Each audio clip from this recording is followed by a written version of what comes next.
of people that watch the show. But I'm pretty sure Desiree will be here. She's always a bit late, isn't she? Yeah. She can be a little bit late. But we're directly on air because it's 8:30. I can't really wait any longer. So hello everybody, and welcome to tonight's episode of Too Funny Feedback. My name is Tom, and I'm gonna be your one and only host today, as my co-host is out with the second shot of the vaccine. Woo woo woo! I'm sure she's probably. I'm kind of your co-host and the performer. Oh yeah. So yeah, we'll say John is my co-host and the pressure. I feel right like I got now a the only promotion. performer in the room. He's gonna give himself notes on his own set. But yeah. Just like self-hatred. Yeah. No, so we're gonna perform 5-minute sets. We're gonna do some feedback. We're not on a time limit, since there's no one in the room. But yeah, I'm gonna skip that part to our audience, all of you out there. I actually have, of all the things that I was unprepared for today, I actually have the chat box up today. So if you are mean in the comments, I will know and kick you out. And that just don't be mean. These are, John comes with, I can't say varying levels of experiences. He comes with his level of experience. And so just like, just don't be an asshole. I feel like that goes for all the shows, really. And yeah. I'm really at a loss. I have my script up in front of me and I'm like, none of this applies right now.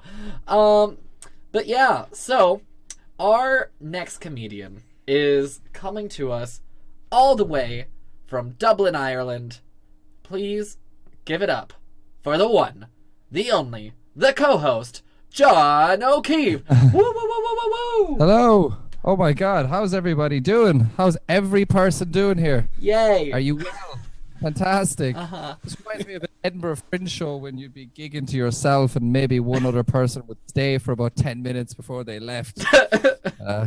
Always fun. Always fun. It's great to be here at District Comedy in all circumstances. Always a joy.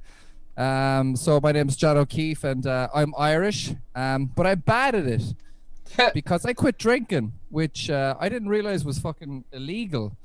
Because I thought I was protecting my dirty liver, but really I'm upsetting Americans in bars. Because Tom, you don't realize every time I meet an American, they're always like, "Oh my God, John, how can you be Irish and not drink?" And I'm like, the same way you can be American and not addicted to OxyContin. Huh. All things are possible if you believe in Jesus as your Lord and Savior. But I gave up drinking in Edinburgh, Scotland, at the Fringe Festival. Now you know that, which is kind of like giving up anal in prison. I mean, it's kind of like you could do it, but like it might not work out too well for you. But I got up on stage and I told an all Scottish crowd, "Hey, I've just quit drinking," and this grandmother in the front row kind of stood up and shouted out, "Pussy," and I was like, I've lost my street cred and she's close to dead, so this is not ideal. Now you drink, Tom, don't you? No. Okay, I'm so sorry. Fuck me. Yeah. Okay, well, I mean, I can't be for the bit. no, it's okay. But here's the thing: if you do quit drinking, and your biggest fallacy when you quit drinking is that you think you're going to feel so much better, have all this crazy energy, wake up brimming with wrong. You're just conscious 100% of the time, which reminds you of how truly lazy and useless you are. Truly, you have all this extra time that you waste helplessly, and you feel everything because you're always sober, so every ache hangs in your body like a shitty tenant. I didn't realize that the poison I'd been drinking was actually the medicine I needed to survive about 80% of humanity, because drinking, I found, was like having earplugs for life. It just blocked out all this annoying shit like a miracle. Sobriety is the worst because now when I get punched in the face, I can feel it. But when you're off the drink, no one wants to hang out with you because you're no fun anymore. This is me anyway, Tom. Maybe it's different for you. But gone are the days you'd smash all the glasses in your house just to see if you could wake your neighbours. Or gone are the days you'd wake up on a strange couch on your lawn. Or you'd challenge a stranger to fight in a shed to see who is king of that shed. I mean, we've all been there, right?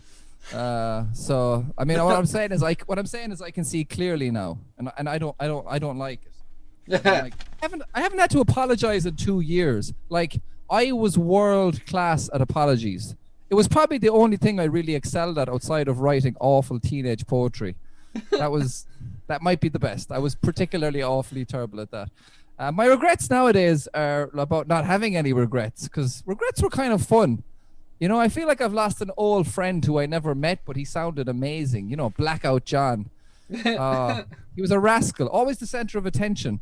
And people would come up to me like, "Do you remember what happened last night?" And I'd be like, "No, but I bet it's a great story." Oh, what did he do now? I love that guy, but I am sorry. I am so sorry. I'm sorry. So, were you a bad drinker, Tom, or did you ever drink? Were you always sober? No, I always do like a really drastic New Year's resolution. So, for 2020, I gave up drinking. Not knowing. Happy days. Yeah, fair enough. Well, I guess so. You feel my pain anyway. So I'll finish on this anyway. I'm trying to have more interesting conversations generally. You know. It's like a weird New Year's resolution. So I asked a group of my friends, who among us would be, you know, the most likely to, I don't know, ever kill someone? Because it could happen, you know. Could happen. It happens to people. They all looked around and they went, well, probably you, John. And I was like, really? Do you really think I could get away with a murder? And they'd be like, yeah, no, you could snap, John. You're quite implosive. And I was like, but come on, guys, I might leave some fingerprints. And they were like, yeah, but you fixate, so I think you'd cover it up pretty well. And I was so flattered that they thought so highly of me, because it's not everyone that could do that, you know. I mean, I am calculating, I suppose, and I have so much time on my hands. But then we played who might be the next most likely, and they said, well, probably your girlfriend. And I was like, this just gets better and better, because I'm always looking for new activities with my girlfriend, and I'd never really considered homicide. You know what I mean? Indoor or outdoor, you know, keep it cheap. And it's also intensely bonding, that felonious secret, you know. I mean, we would really need each other after that, and that's commitment. Assuming, of course, we don't kill each other first. That was kind of less fun to contemplate. I'm a bit paranoid now when she's chopping food. I just stand outside the house watching. And when she kisses me goodnight, I just wince, nothing in the face. Anyway, that's all for me. Thanks for having me, Tom. Appreciate the time, as always. Whoa, whoa, whoa, whoa! Give it up for John, everybody. I'm so excited. Hey, Desiree. Also that we have another person in the room. Yay. Oh my God. So since we got more people, Desiree, for John's set, since you didn't see it, you're going to give feedback with me. And then... Okay. Let's talk about your set. It's always a good time. I liked his use of the word felonious. Yeah. Thank you. That was good. I don't know if we use felonious in Ireland, but I feel like I'm practically American at this stage from all the gigs, or North American, to be clear. I don't think we have felonies over here. We call it something different. Yeah. Murder. Well, actually, speaking of being American, Yes. I really liked the bit at the top about how, like, you know, the Americans stopping you in bars and, like, being in disbelief that you don't drink even though you're Irish. Kinda, yeah. And I wonder if you can also maybe, like, play with the premise of, like, somehow your Irishness has affected how American they are or something. Like, you're not Irish, or maybe even just something like, you're not Irish because you don't drink. It's like, trying to explain to the American. It's like if you didn't, like, impose, like, systemic racism on people. Like, or something less dark, but, like, something, I don't know, to kind of draw the parallel of, like, Irish is to drinking as American is to what? You get it. Exactly, yeah. So that's kind of, that's a good point. I love comedy when I can phrase it like an SAT question. That's what does it for me. And okay, so we got that. I liked the poison equals medicine analogy. If you want to, like, find more similarities between that, you can. That's more room. And then you had block out all this shit. And I was, like, writing it, and then it went into our crowd work portion. So I'm trying to remember what this comment was about. Do you remember what was the section of your set that was like, yeah, you blocked out all this shit, blah, blah, blah?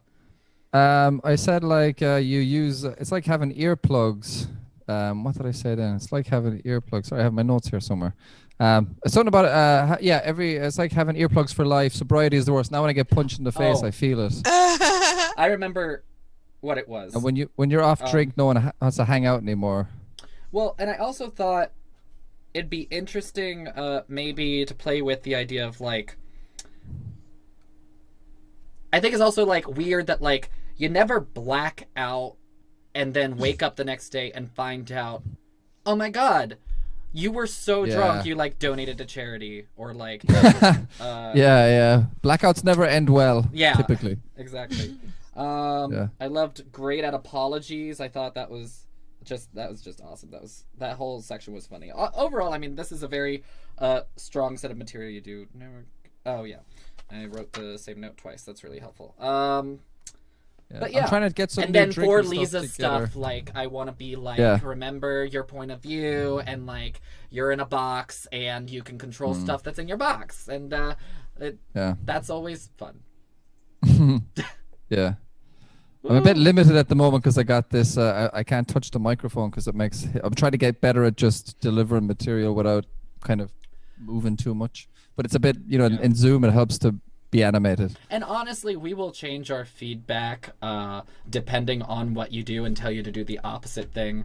Because like if you stop moving because we told you to do that because it's better for Zoom and so that you don't lag, next time we'll be like, oh, don't forget to be physical, move a lot, be visually interesting. No, usually I would, like, that's kind of my nature. I would be in and out and I would be kind of, moving around, but I can't because this microphone has this terrible connection. So if I touch it, it makes this really loud feedback sound. And we don't want that. No. That makes sense. Okay, but that's all the notes I had. Thank you for doing material just for me. I appreciate it. And I'm so glad that other people came in. Me too. Thanks, Tom. Thank you, John. Up next on our mic, she came in second to the room tonight, and that's how we're determining set lists this evening. Give it up for Desiree Walsh. Woo, woo, woo, woo, woo. Ooh. Oh, good, you're starting the clock. Hi, so most of you know this, but I am Canadian. I have to say that every couple minutes or I will die. There's no joke there. It's still, well, not really a humble brag at this point. The Americans are beating us in the vaccine race. Ontario, where I live, is now over 1 million cases. Somebody help me. Seriously. Yeah, it's a bit odd for a Canadian to be like in the U.S. to be winning a healthcare issue with a Canadian. But there's a lovely support group we can go to. It's Thursday nights, so we're working through it. That was supposed to be super funny. Before the lockdown, I was able to go see my parents. They live in a very small town in northern Ontario. Ontario is the province I live in. Province is Canadian for state. For the Americans in the audience that maybe don't know Ontario as well, my parents live in Maine. They live in Bangor, Maine. If we were Americans, that is where I think we'd live. It's a very small town. They have a pet cemetery on their property, so it makes sense. Yeah. I recently learned that if you have read the book The Pet Cemetery and you say to somebody, I was reading The Pet Cemetery and I thought of you, that's not a compliment. Apparently, it's a little bit creepy, and I need to work on my communication skills. So I did go see my parents, and it was great. There was one night, though, where we were sitting down to dinner, and my dad said, largely unprovoked, which I think is important, there are a lot of gay people at my work now. And I said, it's interesting that so many people are disclosing their sexuality to you. Is there something I should know? And he said no. And it wasn't so much that they were gay. It was that he couldn't tell their gender. And I said, why do you need to know your coworkers' genders? You work in a brass factory largely by yourself. What is the issue? And he said that there wasn't really an issue. He just worried if somebody came to talk to him, and he didn't know their gender, what would he do? And I said, just ask their name and use that. And he said that was good.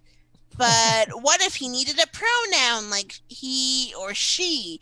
What should he do then? And then I said, oh, like, that's pretty easy. Just use they or them. And then my mom showed up like a Batman villain in the shadows. I feel at this point in the story, I should disclose that my mom's name is Karen, and she's exactly who you think would be a Karen. She gets in a lot of fights with Costco managers, so that's what I'm working with here. And she said, actually, I think that's offensive. And I said, listen, Mom, we'll get to your hate speech TED Talk later. Dad's job is on the line. We need to keep this simple. So myself and my sister came up with a compromise. We made him a sign. It has glitter on it. And it says, my daughters say I can't talk to you. It's for my own good and yours too. If you need help, please go to someone else. I hope you have a good day. Yeah.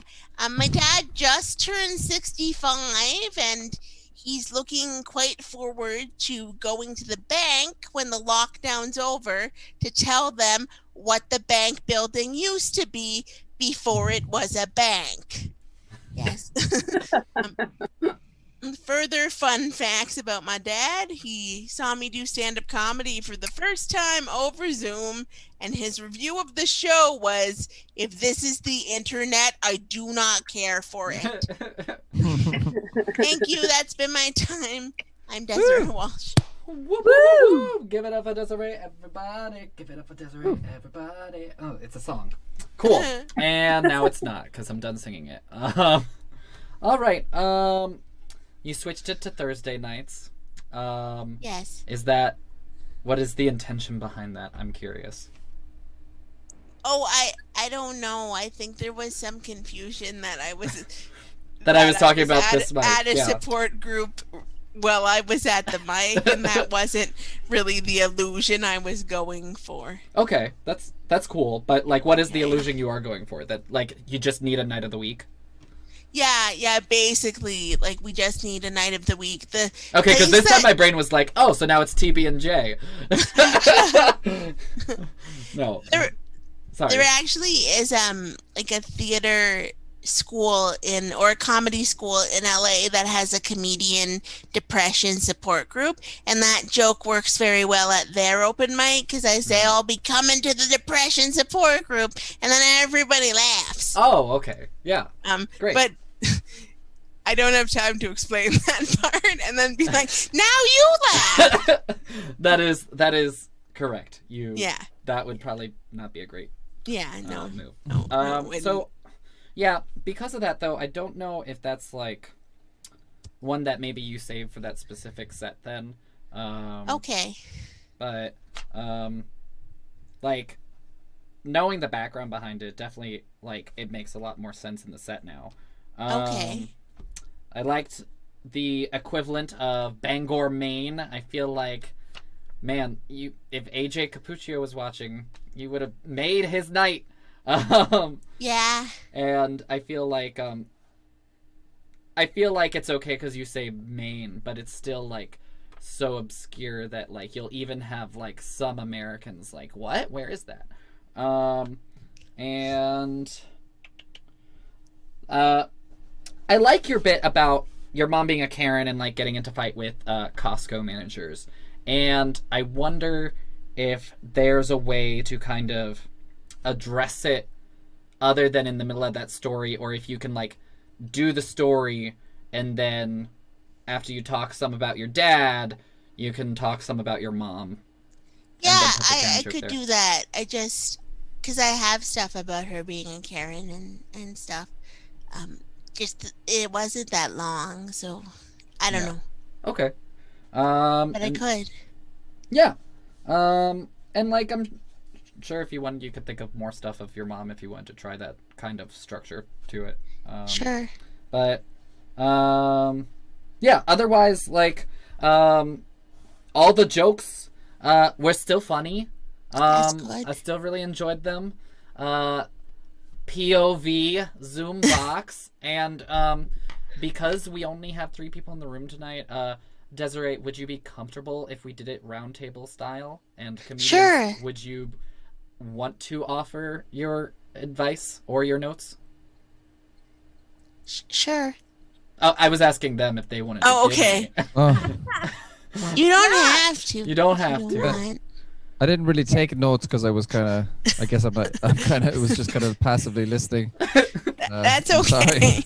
sorry. I came aware. in at the end of your set and liked Felonious. Sorry, I don't mean to, if I don't write stuff down, it just goes out of my head. It's like That's it's like fine. not good. Okay. I do everything on paper, but I didn't. I'm sorry. But I liked. Yeah, I'm so sorry. It's okay. How about you, Jessica?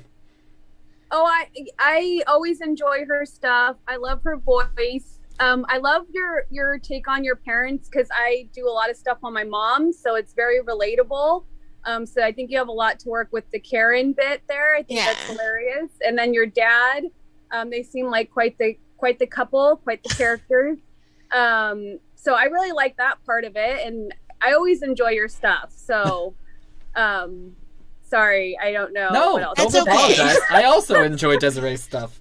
So at least I it is enjoy your consistent. stuff too about your mom. I think it's funny. I feel like we just need to get out of the way. I think everybody in this room is funny, and I hope you all think I'm funny sometimes too. I just want to put that out there. Okay, next up on the mic, you know her as one of the main contributors on tonight's episode of Too Funny Feedback. Please give it up for Jessica Hudson. Woo, woo, woo, woo! Thank you guys. Oh, let's see here. Okay. So I did realize how high I am in this moment, so forgive me. It's 420 today. We're all celebrating 420, I hope, in your own little way. But as you know, I don't think John's ever heard my stuff, but Tom and Desiree know I just turned 40. I'm a lesbian. I live with my mom, and I honestly can't remember the rest. I'm sick of my jokes. I'm sick of me. No, I'm just kidding. I love me, but no, I'm trying to look for new material. So I guess this is the perfect platform right now. I've been pondering lately, like, why did I go back to being a straight woman? So I'll give you a brief history. When I was 24, I met a girl, and I really fell for her. And I had a boyfriend at the time, and I worked with her, so I would kind of flirt with her, and it was kind of fun. And I ended up romantically dating her. She was my first experience with a woman, and I left my boyfriend of 7 years. I moved out for her. I didn't move in with her. I moved in with my mom. So I really just been pondering, why did I go back to being straight? And I'll give you a little glimpse into the pathetic realm of my dating as a straight woman. So I met Doug by chance. Just kidding. I carefully crafted the chance meeting. I was doing laundry at the laundromat, and he caught my eye. Nothing turns me on more than a man who doesn't own a washer and dryer. I think there's some humility in that he admitted to it by going there. I walked up to him, and I did the classic move of, "Do I know you?" And he turned around because I picked the most awkward moment when he was totally caught off guard. I thought it was perfect. He turned around and he goes, "No, I don't know you." And I was like, "No, remember?" And anyway, I was like, we know each other. By the way, my name's Jessica. I think we should go out. Let's exchange numbers. So I had game as a straight woman. Maybe that was my problem. I chased men. We went out to Applebee's. I love chain restaurants. And I got 2 dips, you guys. I ordered 2 fucking dips. I ordered a spinach and artichoke, and I ordered a cheesy dip. And he stopped me and said, "Did you just order 2 dips?" And I said, "Yes." And he said, "I've never seen anyone do that." And he scolded me the whole dinner about the 2 dips. And he's like, that's all you. I'm not going to help you eat that. And I was like, oh, well, thank you. Because now I get all of it. The waitress was super uncomfortable. I think more than me. Every time she came by, he was like, dips. He was like just reaming me. And I was really offended because I was like, this guy thinks my vagina is only worth 2 dips. And I said, I really, if you throw in mozzarella sticks, we can talk, so that didn't work so well. That's all I have for that. I ended up breaking up with him, not because he scolded me and I felt like he was my father, but because I had to weigh my self-worth between him really quoting Seinfeld and loving it, because I love that, but he appreciated that kind of humor. But then he also was a little bit abusive about the food I was ordering. So I had to really weigh, quote Seinfeld, self-worth, quote Seinfeld, self-worth. So I picked my self-worth, and then fast forward 20 years later, I met my first girlfriend in a while, and she really had me. I was like, this is so much better than dating men. I mean, we had a great dinner. And then she pulled out a police report that was between her and her ex. And I was like, wow, this is a red flag. And I want more of this. So I continued dating her. and I had to break it off with her finally because I ignored the red flags. I mistook the red flags for an intense stimulation type thrill seeking moment, but then it just got to be too much. So I ended up ending it with her. So it turns out that male or female, it doesn't matter. I attract these people. All right, that's my time. Give it up, Jessica Hudson, everybody. Oh my God, that is so not crafted well. It's just an idea for a joke. That's okay. That's why we're all here. Or at least that's why I'm here. It'd be really, because there is feedback in the name of the show, which I was reminded of last time. But okay, because I was worried that somebody was gonna come to this mic. I think you might have been there too, Jessica. I was like, the gods, people are gonna come here, think it's a normal open mic, and then start getting unsolicited advice. Oh, but yes, I remember you saying that. Anyway, I like the whole premise. Although I don't think it's a premise, I'm assuming it's also just your normal life, but the idea of going back to being a straight woman, and then just double funny, and I think you can exploit more the fact that it was also followed by you moving back in with your mom. I think there's a joke somewhere in there about something yeah, I discovered I love women. Turns out that was my mom, and we moved back in together. Something like that. Better crafted, but that's a good. It's all I work like in that. progress together.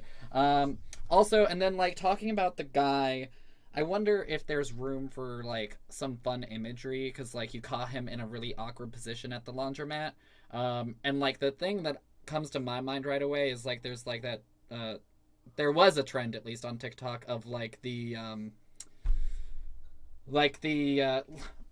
how if somebody's halfway in the washer, that might be a time to exploit an ass joke or something. I don't even know why I mentioned TikTok, because it was kind of tangential, but that's the way my brain connected it to it. It was oh yeah, that's a joke that's going on right now, or was. It goes too fast. I'm not young. I don't have the time to keep up with the TikTok trends. It's people don't even know what I'm mentioning at this point anyway. We're probably onto a new app. Anyway, I also liked in the way that you reenacted how you asked him out, there's a demeanor that almost felt clinical, and I think you should rev that up more. Just hi, I've decided that we are going to date, and you're going to take me out. This is the address for Applebee's. Yeah, I think there's a fun way to do that. And I'll also throw this out there as kind of a tag for what you already have, as far as the your whole dip bit. If it bothered him so much, I'm surprised he didn't dip out. Hey. Um, and then the last little section I kind of had like thoughts for was your red flags bit and the police report. It's I thought, and that you were attracted to it, which I think you explained really well. And if you want to emphasize, what went through my mind was like, oh, she's got a police report. Kinky. You have handcuffs too? Like, maybe these are all just like props for roleplay.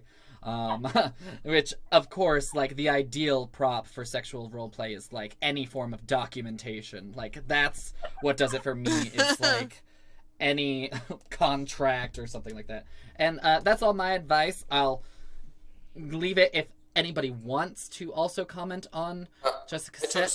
I took some notes this time. Okay. So I'm going to say that John wants to, and Desiree, if you'd like to, you're also welcome to. Well, first of all, I know, Jessica, you were saying it's not very polished or whatever, but of course I think that made it really good because it was so kind of conversational, and I also felt like you weren't rushing to the punchlines, which it can be really nice to like build up to it, and then because it was so conversational, I think that actually worked. I know, like, because you're a comedian, you probably want to have it all tagged out and all worked out, but because it wasn't, it had a lovely sort of kind of casual, like I just said, and I felt like when you got to the funny parts there, the payoff was still really good. When it came to, you said you left your 7-year boyfriend, moved back in with your mom. I agree with Tom that there's definitely a connection there. I feel like there's a regression pattern. Could you push it out even further? Maybe. I mean, I thought the same thing as Tom, like, because you're moving in with a woman, that's the connection there. Like, your mother's a woman, so that's kind of a joke you could go. But then there's also like, I moved back in with my mother, and then you're kind of going backwards, even though you're trying to go forwards. Maybe there's something there. Can I ask this? So I don't mean to be offensive, but is it a stereotype that lesbians are direct? Is that a stereotype, or am I way off? I don't know. This is just me guessing. I think I don't know. I can't speak for lesbians really, but for me, my personality, gay or straight, I've always been very direct, sure. especially dating. I'll just approach people. I've always been like that. Because I really don't know if that's a stereotype people use. I just thought that if it was a stereotype, you could say, like, when you said I asked this guy out, I was very direct. You could make maybe I haven't moved on that much, or I was still. That's only if that stereotype makes sense. I don't actually know. I'm only guessing. So That's I don't know. Idea, though. If it makes sense, I really don't know. I'm asking. I'm guessing. I don't actually know. But it just popped in my head. If that's what people say, then that could work as a joke. I didn't really have anything else. Like, I think I'm just repeating myself. Just the fact that you said here, like, something about red flag too. I thought you said it's a bit of a red flag, and I know maybe you said, like, and I'm like a bull running towards it. I don't know if that could be like an additional joke you could use there. I didn't really have I thought it was really funny, and like I said, I thought the way you delivered it was very nice and conversational. Oh wow, thank you. No worries. Thank you so much. You guys have given me a lot of good ideas, because I was like, this is garbage, but I tried it anyway, so. Yay.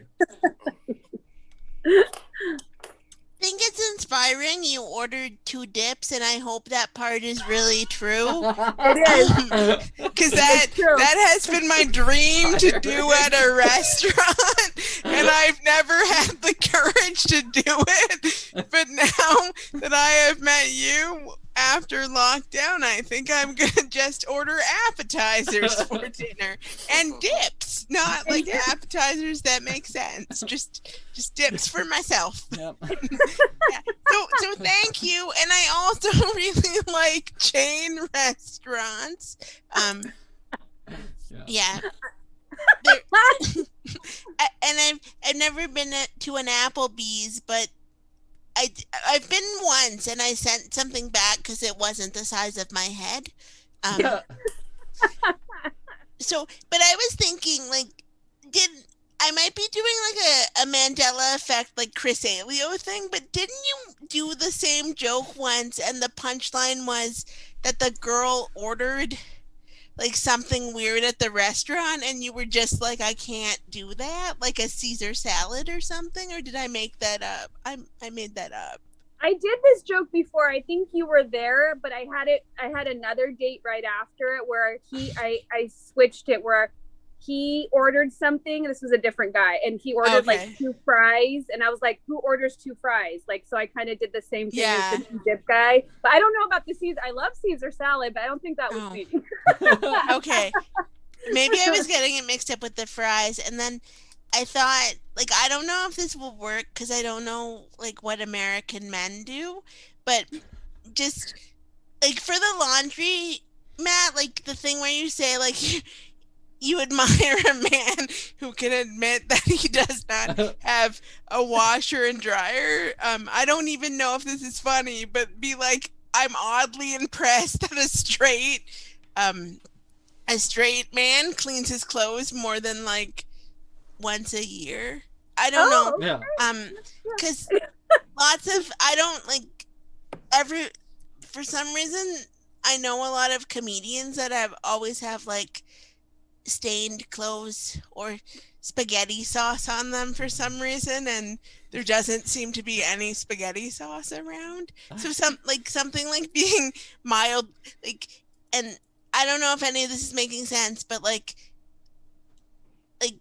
playing off like the thing that like women are mildly impressed by like men doing the basic of like self-care tasks. Yes, that's actually good. I like that. Yeah. That he's admitting he doesn't have a washer dryer, but I'm also seeing firsthand that he is grooming himself and keeping up hygiene. Yeah, like and washing his underwear. Yeah. That's a good idea. Yeah. Awesome. Well, all 3 of you gave me really good, because I felt like I was stuck. I was like, this is just like not working. So all 3 of you did give me some good tags. Yeah, Thank you. Of course. And I think that what you already have is very strong. Like it's very funny, and like John mentioned, you had a great conversational tone throughout.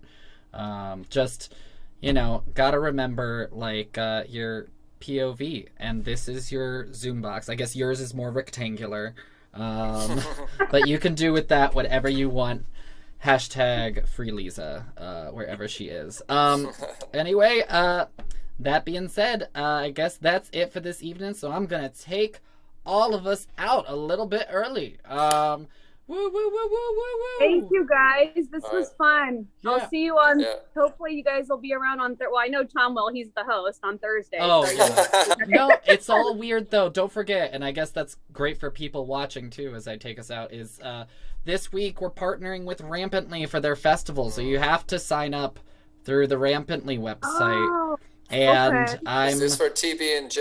It's for TB&J. It's just this 1 week. After that, everything will be back to normal, and I'm sorry in advance if it doesn't work out. I'm really nervous, not because of, like, not thinking that Jolie can totally handle it, because I'm sure that she can, but I have issues with control, and the idea of just showing you're up. working through. I'm sure you're working through. Yeah, I'm definitely not just ignoring that indefinitely. No, I'm also like just thrown off by the idea that like I can just show up and host. I guess what Brooks does every single week. What everybody on my show does every week is just show up and host and not have to worry about anything else. But I guess that's what I'm doing on Thursday. We'll see how that goes and how much I relax. Anyway, big thank you to all of my co-hosts, including AKA this entire room, the comedians for being their own co-hosts and for giving incredible feedback and being open to the feedback of others. And of course, you, our awesome audience. Again, if you want to support the stream, you can do so at district-comedy.live or hit that share, like, subscribe button. And if you want to be on the show, use the link in the episode description, except if you want to be... No, just kidding. This show's the same. I don't know why I said that. Anyway, see you next week. Have a good night. Goodbye!